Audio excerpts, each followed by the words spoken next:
Okay, so I want to go ahead and explain a new concept, and that is an if statement.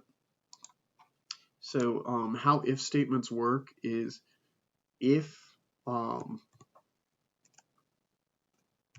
x equals some given thing. So you can say if x equals 10, then good. If not, then bad. Actually, probably a easier way to look at this is through grades. So let's just do 100.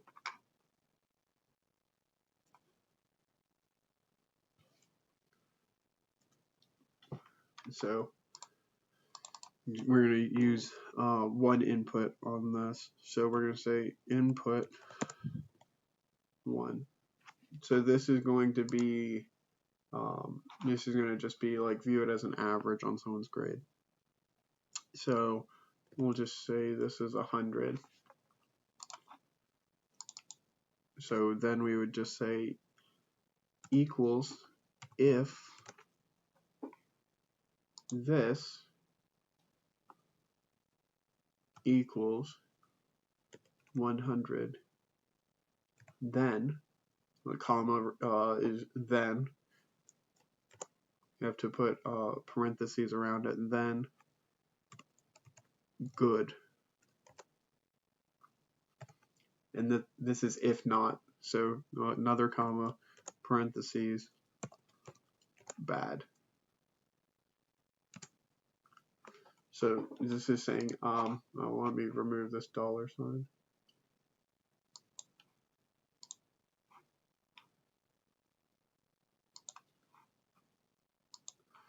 So this is saying essentially if this input, so we're just using an average to make an example, but if this is 100, then this is good. If not, it's bad. So we'll say what happens if it's a 90? That's bad. So let's go ahead and expand that thought a little bit. This is going to get a little more complicated, so be prepared.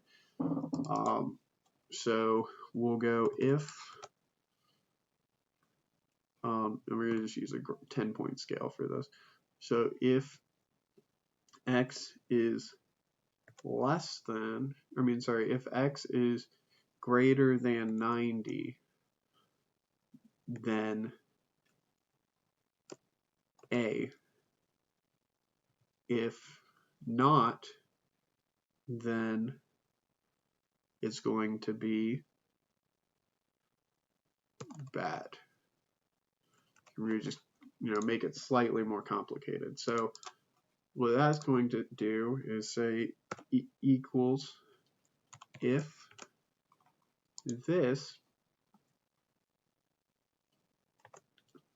is greater than 90, then A. If not, I need to put my parentheses.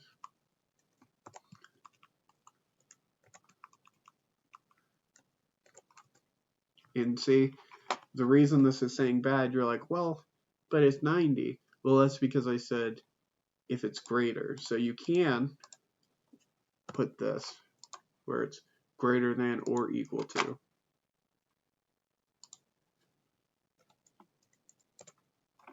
So that's A. But if I change it to 89, that's bad. So let's expand that thought again. So we'll say if x is greater than or equal to 90, then A. Now what we can do, instead of ending that statement, what we can do is we can take this, we can copy it, and we make it an a continued statement. So we're going to make the statement for B. So I'm going to explain to you how this works in a second.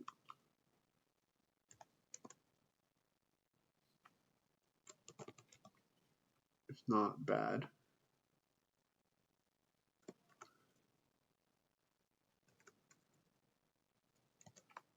Okay, so essentially what would be happening in this formula is it says if x is greater than or equal to 90, then it's an A. If x is greater than or equal to 80, then it's a B. If it's not at least 80, then it's bad. All right, so let's show you what that looks like. So equals if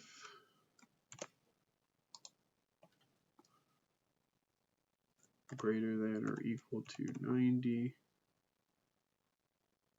then A.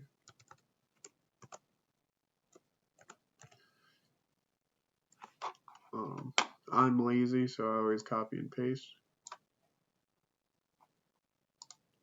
You gotta copy the whole thing.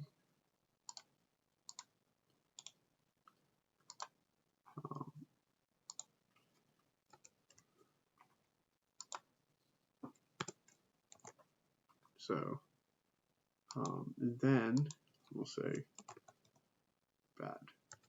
I gotta put my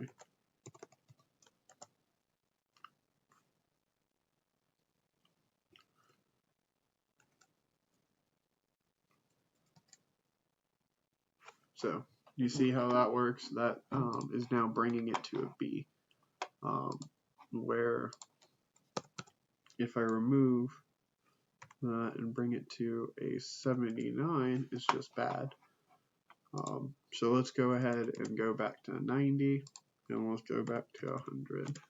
So you see how very quickly we resolved this to say from one input variable, we made it make a very basic decision where we're like, hey, if it has this 100% satisfactory score, it's good. So if this is true, this is a statement of truth. If x equals 100, which it does, so input 1 equals 100, so that's good.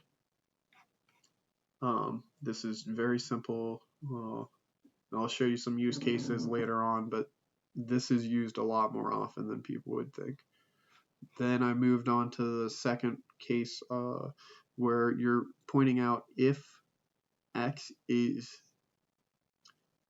greater than or equal to 90, then it's an A. So essentially, this is putting a more tethered definition on what is acceptable.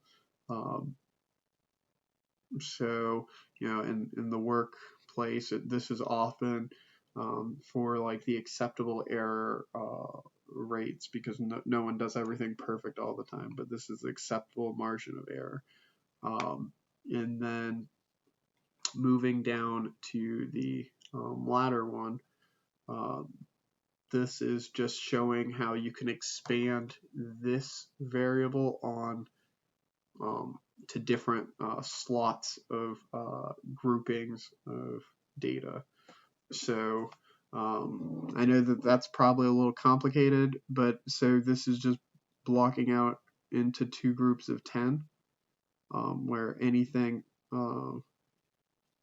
greater than or equal to 90, which, you know, on this grading system would be 100 being the max, so it's group of 10, and then anything that's greater than or equal to 80, but is less than 90,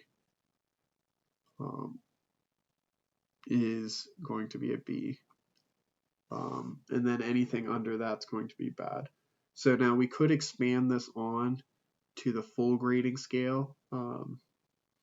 we can even make this grading scale even more complicated with A pluses and A minuses. But I wanted to start with something relatively simple, so you can just work through it, try to figure it out, because I feel like there's a lot of videos here on YouTube that are walking through things in super high levels of complexity without letting you have the small nuggets of information to like piece it all together. So this is just the first dive into if statements. It gets way more complicated from here, but I will probably not make an if statement video for a while. I'm going to just explore some other simple stuff that you can do in Google Sheets. And yeah, if you like this content, please subscribe to the channel. And yeah, just I really like to help people with information that I feel is not freely accessible. Anyway, till next time, adios.